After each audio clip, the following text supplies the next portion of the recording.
Hello everyone. ये class है BSc BEd second year. Okay, देखो मैंने सिलेबस में क्या है कि यूनिट फर्स्ट है वो कंप्लीट करा दी है। ठीक है, थोड़ा बहुत बचा होगा, ज़्यादा नहीं बचा है। देखिए जैसे कि मैंने क्या कराया, ग्रेडियंट करा दिया आपको, डाइवर्जेंस करा दिया और आपको मैंने कर्ल करा दिया, और स्टोक्स थ्योरम है, और गॉस का नियम और समाकलन, ये सब मैंने लगभग करा दिए। ठीक है, तो कुछ थोड़ा बहुत बचेगा। तो आप आज देखो एग्ज़ाम बहुत नज़दीक है, इस वजह से तो सारी चीज़ें नहीं हो सकती है ना, इसलिए यूनिट सेकेंड स्टार्ट करेंगे आज।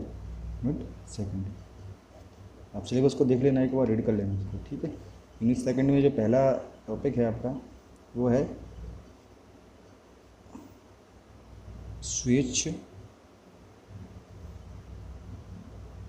स्विच आवेश वितरण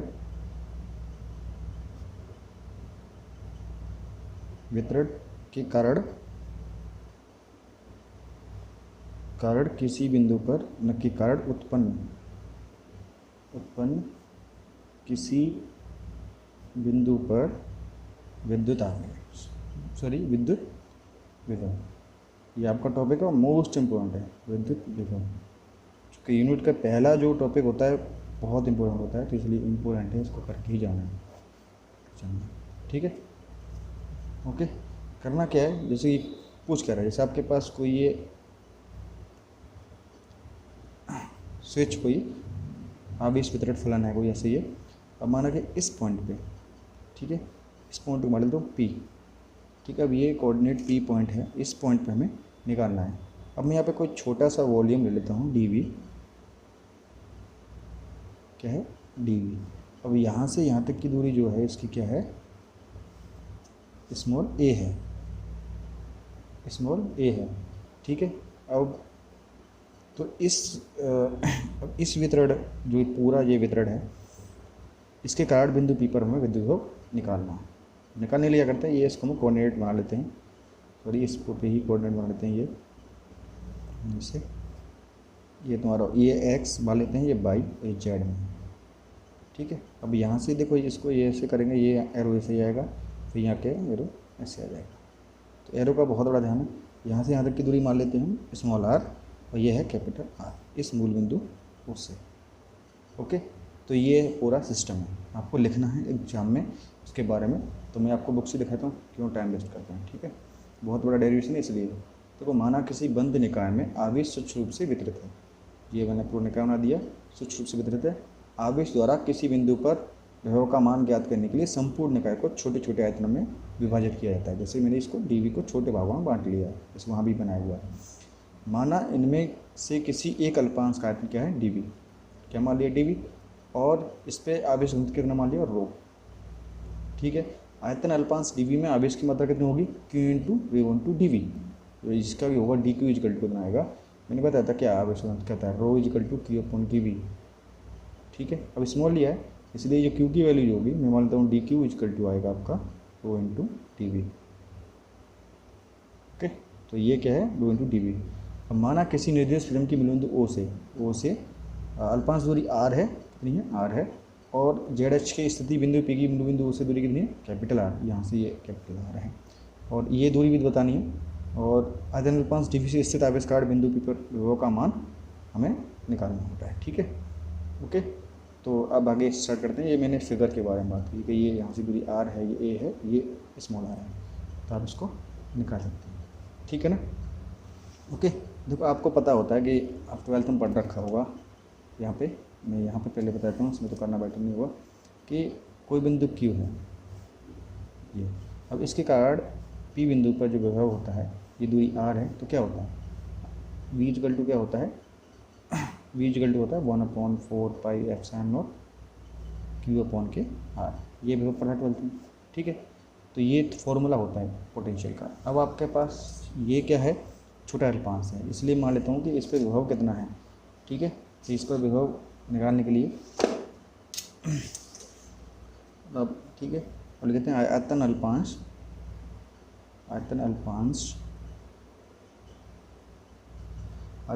डीवी में स्थित आवेश, डीवी में स्थित आवेश आवेश, इसको मान लेते हैं डी क्यू। ठीक है, इसमें कितना है डी क्यू। डी क्यू के कारण बिंदु पी पर विभव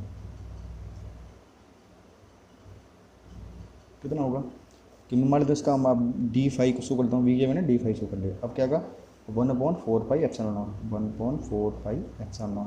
ठीक है, और क्यू जो आप इसकी डी क्यू है तो डी क्यू अपॉन यहाँ से यहाँ तक की दूरी कितनी है इस पी पॉइंट की ए, तो ये क्या आएगा डी क्यू अपॉन की ए। अब डी फाइव इजकल टू इसको मान लेते हो कॉन्स्टेंट है तो इसके मान लेते हैं, और ये डी क्यू की पे क्या पुट करेंगे, मैंने बताया था D Q is equal to rho into D V. Rho क्या है यहाँ पे 4 टाइम्स, ठीक तुम बता देना पहले ही आप लिख देना। तो क्या आएगा रो इंटू डी वी अपॉन ए। ठीक है, ये के इजकल टू क्या है 1/4πε0। ε0 क्या है कि ये निर्वात में विद्युतशीलता। ओके, तो यहाँ आपकी डी फाइव आ गया ये वन करके, डी फाइव इजकल टू अपने को आ गया के रो डी वी अपॉन के। ठीक है, अब ये निकाल देते हैं। ओके, अब देखो यहाँ पे क्या है, ये ओ मान लेता हूँ इस पॉइंट को, और इस ओ है ये पी है, इसको ए मान लेते हैं। ओके, ध्यान से रहना। अब देखो इस त्रिभुज ओ ए पी में, ठीक है, अब ये यहाँ से ये रुक गया, यहाँ से रुक गया, तो ये कितना होगा, अब ये इक्वल टू आर, आपने पढ़ रखो वेक्टर में त्रिभुज वाला वेक्टर, तो ये त्रिभुज में क्या होगा आर और ए इक्वल टू इतना, तो आर वेक्टर इक्वल टू कितना आएगा वेक्टर फॉर्म में, तो आर स्मॉल आर प्लस के ए वेक्टर। ठीक है ना, अब हमें क्या चाहिए कि ए की वैल्यू चाहिए यहाँ पर। एक वैल्यू कैसे निकालते हैं, जैसे निकली इसको एक मान लेते हैं। तो देखो आपके निकाला कि आर इजकल टू ट्रिग्नोमेट्री से आप निकाल लिया, ट्रिग्नोमेट्री का है वेक्टर फॉर्म से, तो ये आता है ए वेक्टर प्लस की आर। ठीक है, ऐसे ए की वैल्यू निकालेंगे तो क्या आएगा स्मॉल कैपिटल आर और वेक्टर आर। अब इसका स्वतः कर दें, स्वतः अदिश गुणनफल करने पर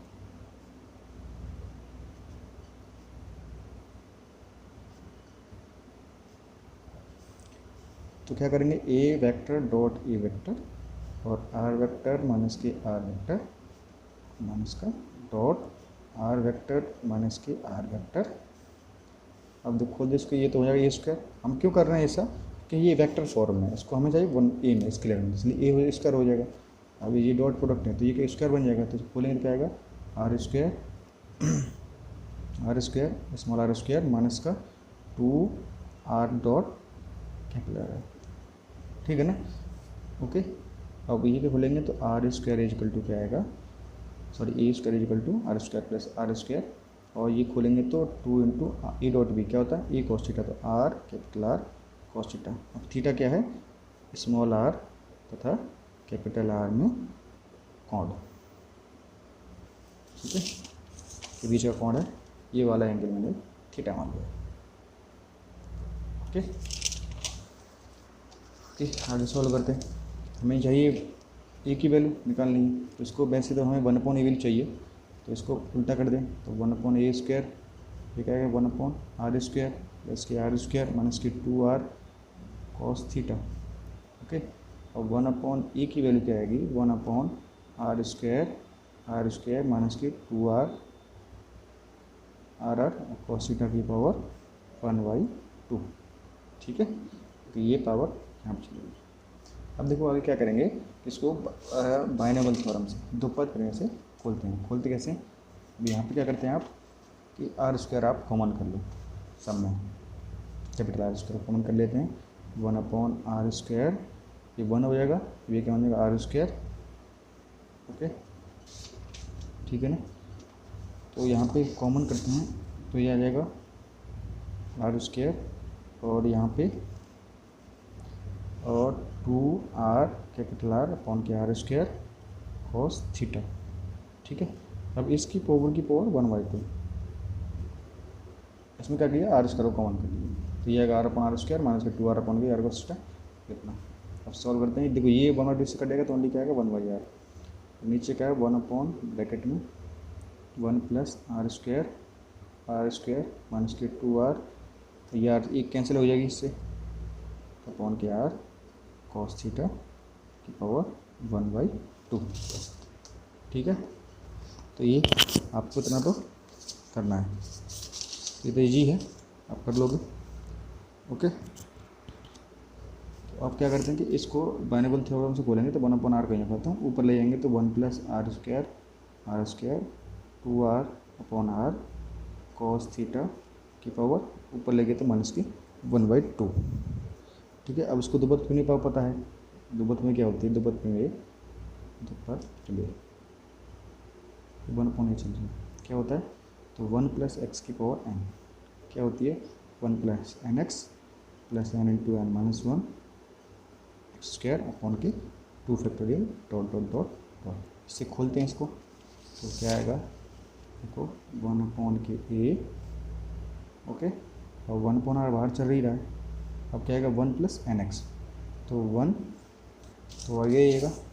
ठीक है, ये 1 है, और माइनस की चूँकि ये माइनस का तो nx, ये आएगा 1/2 पूरा ब्रैकेट ये वाला, तो क्या आएगा माइनस का 1/2 r² ओवर के r² माइनस की 2r cos थीटा अपॉन के r। ठीक है, फिर कहता है n × n - 1, तो प्लस का लगा देते हैं n × n - 1, तो माइनस के 1/2 ये n हो गया, फिर माइनस 1/2 माइनस के 1 ये हो गया। ठीक है, आगे आएगा x², तो इसका स्क्वायर पूरे का r² 2r cos theta, sorry इधर लिख रहा हूँ, ये वाला माइनस का 1/2 माइनस n, फिर n × n - 1 होता है, तो माइनस 1/2 माइनस 1, और ये पूरा 2r cos थीटा अपॉन के r का होल स्क्वायर x² अपॉन के 2 फैक्टोरियल, फिर ये ऐसे ही चलता है। तो सॉल्व करो इसको, तो 1/a, तो ये कहेगा ब्रैकेट में 1/r तो बाहर रह गई, 1 माइनस की 2 r² माइनस की 2r cos theta upon capital R। देखो माइनस 1/2 माइनस 3/2 हो गए। ठीक है, अब 2 2 2 8 हो जाएगा। ठीक है, तो जाएगा प्लस का चुका है -1 3/8, फिर r² 2r upon r cos theta, ठीक है, का whole square plus dot dot dot dot. Okay, अब इसको और सॉल्व करते हैं आगे, तो पूरे खोलना होता है 1/a 1/r 1 minus 1/2 r² minus को अंदर कर दिया, ये plus 2r cos theta upon के r, इसको खोलेंगे तो 3/8 तो जाएगा, इसको r⁴ अपॉन में, ठीक है, plus 4r² cos² theta 4r² का इसका 4 उसका हो जाएगा 4r² cos theta upon r²। ठीक है, और फिर क्या आएगा माइनस का 2r² 2r upon r cos theta. ठीक है, बस को क्या है खोला है, आगे फॉर्म ऐसे चलती रहेगी, उसको पैकिंग कर दो। अब इसमें क्या कर रहा है, जो r वाली टर्म है वो आगे लेना है, r का भी गुना कर देना इसमें 1/a, ये क्या बन जाएगा 1/r upon 1/2 r upon r³, फिर क्या बनेगा 2r cos थीटा अपॉन के r², यहाँ पे क्या आएगा 3/8 r³ 4 या r³ 5 प्लस, अब ये क्या 4r² cos² theta upon r³, अब आगे पढ़ेंगे तो ये r³ आएगी, ये क्या आएगी r² है, इसी को देखो r² या r³ एक और r³ 4, तो वो छोड़ दो, कोई दिक्कत नहीं, ये माइनस का ऐसे चलता रहेगा। अब 1/a, और इसमें सिर्फ r वाली पहले ले लेना, r की असेंडिंग ऑर्डर बढ़ती क्रम है, 1/r आ गया, फिर क्या आ गया प्लस की 2r cos theta upon r²। Okay, अब आगे करते हैं सॉल्व इसको, यार को बोल ले लो, आगे बोलेंगे 4r² cos² थीटा अपॉन के r³ माइनस का 1/2 r² अपॉन के r³, आगे ये पहले r फिर r² r³ वाले एक जगह कर लिए, फिर ऐसा चलता रहेगा। 1/a कुछ नहीं किया, सिंपल सा है, 1/r 2r cos theta upon r²। Okay, two R अपन कॉस थीटा कैसे आएगा, देखो 1/2 में गुणा किया है तो देखो यहाँ देखो एक बार 1/2 R square upon R square, यहाँ टू करेंगे टू टू कट जाएगा, ये टू कट जाता है, ये टू नहीं आएगा, तो ये तो आएगा नहीं R cos theta upon R square plus के। अब देखो ये वाला है, इसमें क्या कॉमन आ रहा है, आर स्क्वायर कॉमन आ रहा है तो आर स्क्वायर कॉमन ले लो, आर स्क्वायर अपॉन के आर स्क्वायर अपॉन के आर क्यू, ये कॉमन ले लिया तो क्या बचता है अंदर, यहाँ क्या बचेगा, देखो 3/8 भी था, यहाँ 3/8 भी आएगा क्योंकि ये वाला मल्टीप्लाई कराने भूल गया, ये वाला इसमें 3/8 तो ये 3/8, 3/8 से 4 कटेगा, 3/2 बचेगा, 3/2, ठीक है, ओके, ये 4 कट गया, ध्यान रखना इसका कैलकुलेशन क्या था, तो आपने क्लियर हो जाएगा 3/2 कॉस स्क्वायर थीटा, ओके, और माइनस का 1/2, ओके, ये ऐसे आ गया, तो 1/a और 1/r, R cos theta upon के आर स्क्वायर, यहाँ पे क्या है आर स्क्वायर आर क्यू यूँ करते हो, और 3 cos square theta -1/2 dot dot dot dot. अब क्या है 1/a का मान जो आपका समीकरण 1 है इसमें पुट कर दो, रखने पर क्या समीकरण नंबर क्या था कि डी फाई इक्वल टू था आपका के रो डी वी अपॉन के ए, ठीक है।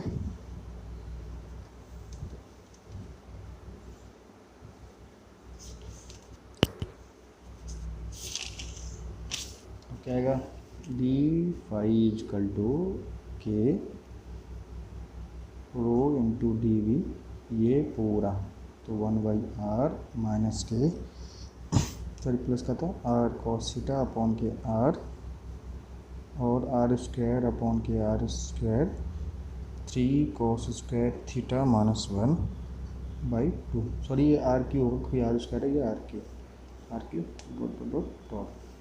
अब इस पूरे क्या करते हैं तो क्या आता है, देखो डी फाई है, अब पूरे के लिए निकालेंगे तो क्या करेंगे कि ये कुल विभव निकालते हैं तो बता पी पर कुल विभव, ठीक है, तो दोनों तरफ इंटीग्रेट कर देते हैं तो ये 5 हो जाएगा, तो ये के, ठीक है, तो अलग अलग टर्म्स आएंगे तो के बाहर निकलेंगे, integral rho D V upon के आर, ठीक है, प्लस क्या आएगा plus rho R cos theta upon के R square T V, plus अगला क्या आएगा रो आर स्क्वायर अपॉन के आर क्यू, और ये का टर्म, ठीक है, तो ये आपका पूरा जो आंसर होता है इसको बोलते हैं कुल विभव, ठीक है। यहाँ पे इसको बोल देते हैं P1, किसी बुक में P1 या 5 होगा P1, इसको बोलते हैं P2, इसको बोलते हैं P3। तो यहाँ पे P1 क्या है, P1 इक्वल टू या P0 बोला है, सॉरी इसको बोलते हैं P0, इसको बोलते हैं P1, इसको बोलते हैं P2। P0 क्यों बोलते हैं, क्योंकि बोलते हैं ये मोनोपोल होता है, मोनोपोल सिंगल के कारण, पता था अभी detail depend rho D V upon के आर, ये तो हो गया, और P1 इक्वल टू क्या आएगा rho R cos theta upon के R square D V, sorry इसमें क्या है देखो ऊपर वाले टर्म्स को ये ऐसे ऐसे नहीं, ये इस वाले टर्म्स को रो डी वी वाले इसको क्या है, इसको बोलते हैं, ये क्या होते हैं मोनोपोल क्वाड्रोपोल ऑक्टोपोल, तो 5 इक्वल टू के, इसको बोलते हैं P0 अपॉन आर, और P1 अपॉन के आर स्क्वायर, P2 अपॉन के R Q dot dot dot dot, इस तरह से आता है। अब हियर क्या है P0 क्या है, P0 equal to rho into D V, इसको बोलते हैं मोनोपोल, मोनोपोल, ठीक है, और P1 क्या होता है rho R cos theta D V, इसको बोलते हैं क्वाड्रोपोल, और P2 जो होता है नेक्स्ट आएगा उसको बोलते हैं ऑक्टोपोल, इसको मोनोपोल, इसको क्वाड्रोपोल, इसको ऑक्टोपोल, ठीक है। आपको ये डायरेक्ट प्रूफ भी कराने पूछ सकता है, हो सकता है ये टर्म्स चेंज कर दे तो आप कराना मत, यही करना, ठीक है, ये आपका पूरा क्वेश्चन होता है, ठीक है। इसको बोलते हैं एक ध्रुवीय आघूर्ण हिंदी में, एक ध्रुवीय आघूर्ण। क्या बोलेंगे? एक ध्रुवीय आघूर्ण, इसको बोलते हैं P0 को। इसको बोलेंगे दो ध्रुवीय आघूर्ण, इसको बोलेंगे तृतीय ध्रुवीय आघूर्ण। Okay, this is most important. ठीक है, थैंक्स एवरीवन फॉर वाचिंग।